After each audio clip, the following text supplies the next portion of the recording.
ఏంటంటే మీరు విజయ సంకల్ప యాత్రకి దూరంగా ఉన్నారు అని బండి సంజయ్ మీ ఆదిలాబాద్లో ఆయన పర్యటిస్తూ ఉంటే యాత్రలో ఉంటే మీరు దూరంగా ఉన్నారని. బండి సంజయ్ గారు ఆదిలాబాదు మొన్న బాసర్లో బండి సంజయ్ గారు రాలేదు, లక్ష్మణ్ గారు వచ్చారు. నేను శనివారం నుంచి హైదరాబాద్లోనే ఉన్నా. శనివారం మార్నింగ్ శనివారం ఆదివారం మాకు ఢిల్లీలో నేషనల్ కన్వెన్షన్ ఉంది. ఓకే. శనివారం మార్నింగ్ నేను ఢిల్లీలో దిగగానే మా వైఫ్ ఫోన్ చేశారు.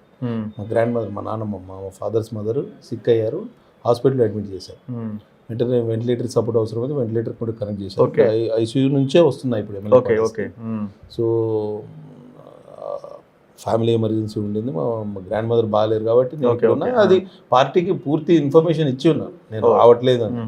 పార్టీలో పెద్దలకి అందరికీ తెలుసు ఈ విషయం, దాంట్లో భేదాభిప్రాయాలకు ఎక్కడ తావలేదు. సో వాట్ ఎవర్ మనం ఎక్కడున్నా కూడా ప్రజలకు ఏదైనా న్యాయం చేయడానికి తప్పించి ఈ తూతుమయమే కాన్సెప్ట్లో మనం పడాల్సిన అవసరమే లేదు. సో పార్టీ మారాలి అన్న ఆలోచన ఎక్కడ మీకు ఏ కోశాన కూడా లేదు, ఎప్పుడు లేదు. ఆ రోజు మా పార్టీ మారాము, కాంగ్రెస్ నుంచి బీజేపీలోకి వచ్చాము, బీజేపీ తరఫున పోటీ చేసాం, బీజేపీ నుంచి గెలిచాము.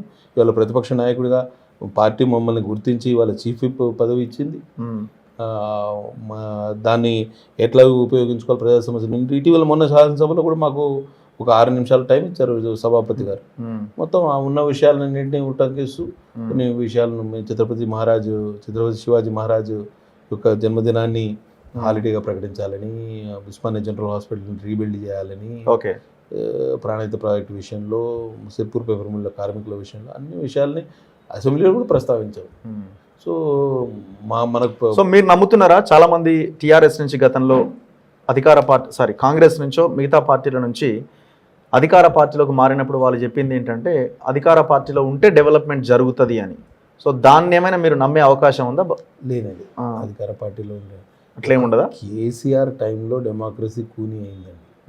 దాన్ని మనం భూతద్దంలోకి చూడడము, ప్రజాస్వామ్యానికి అసలు ఆయన తెచ్చిన చేటు ఎవరు తెలియదు.